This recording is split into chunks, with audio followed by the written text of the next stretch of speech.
마태복음.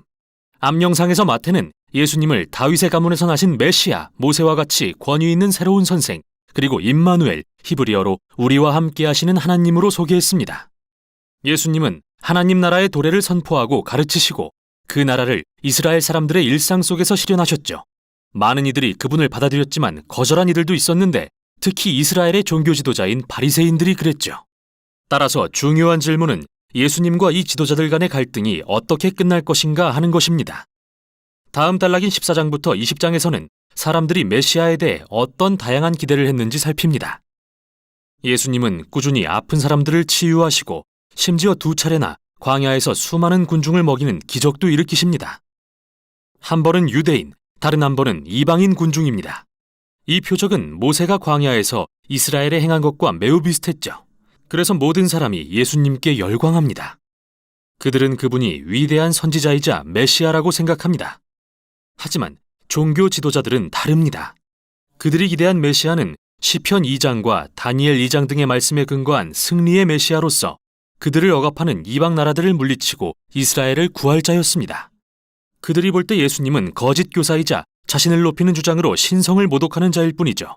그로 인해 예수님에 대한 반발은 점점 거세졌고 그들은 예수님을 죽이려는 음모를 꾸미게 됩니다. 그러자 예수님은 이들로부터 물러나셔서 가장 가까운 제자들에게 이스라엘의 메시아가 된다는 게 그분께 어떤 의미인지 설명하십니다. 누구도 그런 메시아를 기대하지 않았기 때문이죠. 16장에서 예수님은 그들에게 물으십니다. 너희는 나를 누구라 하느냐? 베드로가 옳은 대답을 하는 것처럼 보입니다. 주님은 메시아이시며 살아계신 하나님의 아들이십니다. 그러나 베드로가 생각한 것은 군사적 승리를 통해 다스릴 왕이었다는 게 곧 밝혀집니다. 예수님은 베드로에게 이렇게 도전하십니다. 그래, 나는 왕이 될 것이다. 그러나 그 방법은 다를 것이다. 그리고 이사야가 예언한 주제에 관해 가르치기 시작하십니다. 그는 메시아 왕이 자기 백성의 죄로 인해 고난받고 죽을 거라고 했는데 예수님은 자신이 바로 그 메시아 왕으로서 종이 되어 다스리는 왕, 이스라엘과 열방을 위해 기꺼이 생명을 버리는 왕임을 가리키신 것입니다. 그러나 베드로와 제자들은 이를 깨닫지 못하죠. 이에 예수님은 4번째 가르침을 시작하시고 1년의 가르침을 더 전하십니다. 이들은 모두 거꾸로 된 메시아 예수의 나라, 우리의 모든 가치체계가 전복되는 그곳의 본질에 대한 가르침입니다. 종되신 왕의 공동체에서는 남을 섬김으로써 명예를 얻고 원수에게 복수하는 대신 용서하고 선을 베풉니다. 또한 예수님의 나라에서는 가난한 자에게 자신의 부를 나눔으로써 진정한 부를 얻습니다. 종되신 메시아를 따르려면 여러분 자신이 종이 되어야 합니다. 다음 단락에서는 두 나라, 즉 예수님의 나라와 이스라엘 지도자들의 나라가 충돌하는 걸 보게 됩니다. 예수님이 유월절에 나귀를 타고 예루살렘에 입성하시자 군중들은 그분을 메시아라 부르며 환영합니다.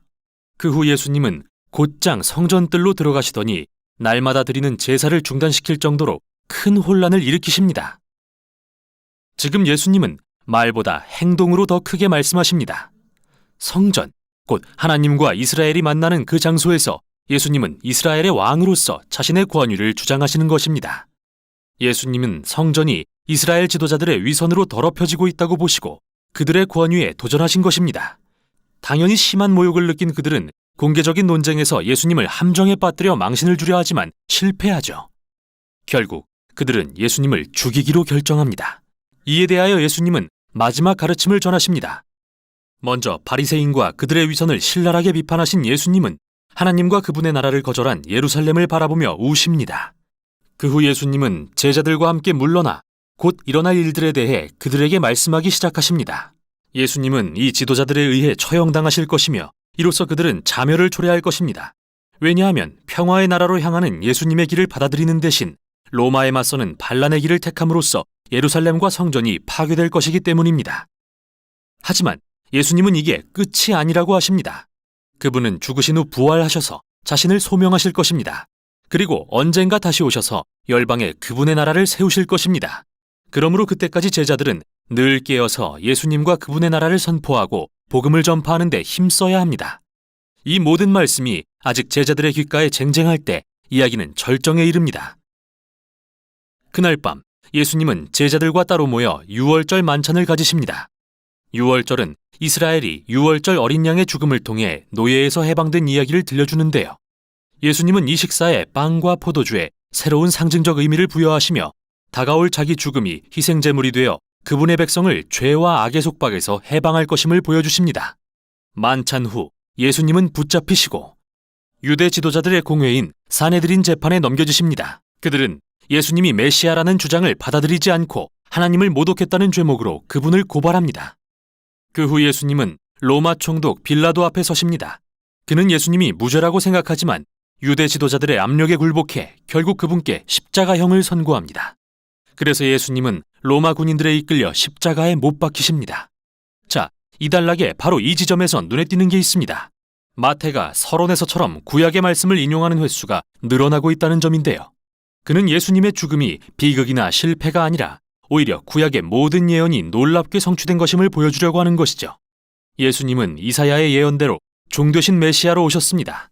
자기 백성에게 거절당하셨지만 그들을 심판하기보다 도리어 그들을 대신해 심판을 받고 그들의 죄의 결과를 짊어지십니다. 십자가의 순환이 끝나고 예수님의 몸은 무덤에 안치됩니다. 하지만 이 책은 마지막 장에서 놀라운 반전으로 끝이 납니다. 일요일 아침 제자들은 예수님의 빈 무덤을 발견합니다. 그리고 갑자기 사람들이 죽음에서 살아나신 예수님을 보기 시작하죠. 이 책은 부활하신 예수님이 대위임령이라 불리는 최후의 가르침을 주시는 것으로 마무리됩니다. 예수님은 이제 당신이 진정한 세상의 왕이라고 하시며 제자들을 모든 민족에게 보내셔서 예수가 주님이시며 누구든 세례를 받고 그분의 가르침을 따르면 하나님 나라에 참여할 수 있다는 복음을 전하게 하십니다. 그리고 맨 첫 장에 나온 그분의 이름 임마누엘을 다시 선포하듯 이 책에서 예수님이 제자들에게 하시는 마지막 말씀은 내가 너희와 함께 있으리라 인데요. 이건 마침내 다시 오실 그날까지 우리와 함께 하시겠다는 예수님의 약속입니다. 이게 바로 마태복음이 전하는 내용입니다.